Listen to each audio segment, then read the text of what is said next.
Have you ever stared at a stack of DMV forms and literally felt a cold sweat coming on?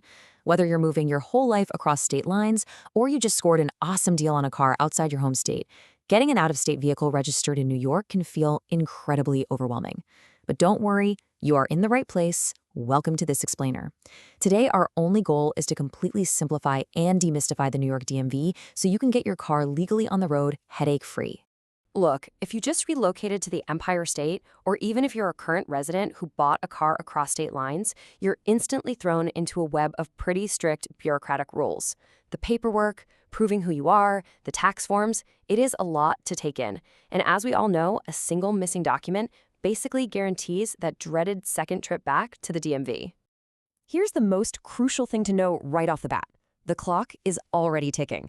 By law, you have a very strict 30-day window to register your out-of-state vehicle in New York after establishing residency.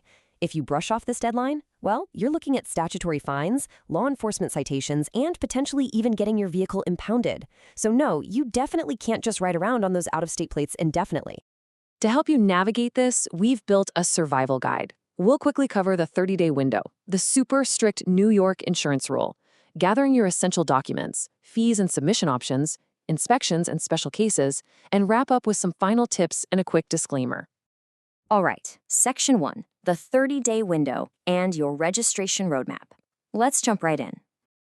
There is an exact, non-negotiable, chronological order you have to follow to get your New York plates without a hitch. If you try to gather documents before securing your insurance, or if you're stressing about the inspection before you even submit your application, you're going to hit a brick wall. Stick to these 4 steps in this exact order. Moving on to Section 2, the strict New York insurance rule.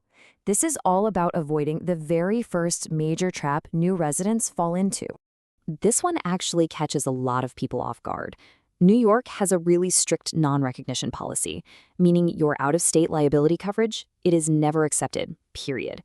Before you even think about touching a registration form, you have to get a New York auto insurance policy from a carrier that is licensed by the New York State Department of Financial Services. And your insurance company has to issue 2 original barcoded ID cards and send an electronic notice directly to the DMV. Section 3, gathering essential documents. This is where you prove who you are and what you own. Let's tackle that paperwork mountain. First up is your identity. You have to satisfy the DMV's notoriously strict 6-point ID system, known as the ID82 protocol. You've got to prove both your name and your date of birth, and you must be at least 16 years old. Now, if you've already swapped your out-of-state license for a current New York driver's license, you are golden. That conveniently covers all 6 points by itself. But here's the catch. If you're going in person, you must bring the original documents. Absolutely no photocopies are accepted, and at least one document has to have your actual signature on it. Next, you need to prove you actually own the car. If your vehicle is model year 1973 or newer, you generally just need your original out-of-state title. If it's 1972 or older, a transferable registration from the previous state will do the trick. But wait, what if you lease or finance? Well, if you lease, you'll need a certified copy of the title plus a power of attorney or permission letter from the leasing company. If it's financed, your out-of-state lien holder has to send the title directly to the New York DMV, or they need to provide a certified copy with a very specific letterhead statement that authorizes the registration. You also have to organize your vital forms. The absolute holy grail of this process is Form MV82, the Vehicle Registration and Title Application. Brace yourself for a little writer's cramp and make sure the whole thing is completely filled out and signed. For taxes, if you bought the car privately, grab Form DTF 802 to declare the purchase price for sales tax calculations, along with an MV 912 bill of sale.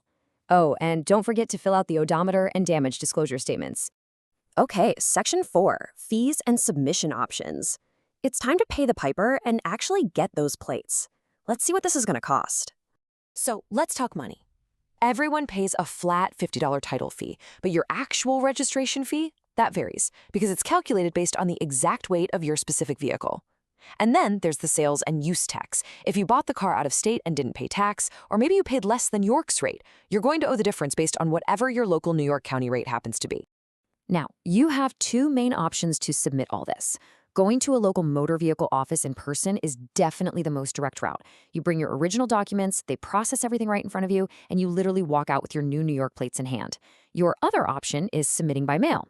If you go this route, you send clear photocopies of your identity proofs, but you still have to mail your original title and insurance cards. It takes longer, for sure, but hey, if you want to save yourself an afternoon sitting in a DMV waiting room, this is your move.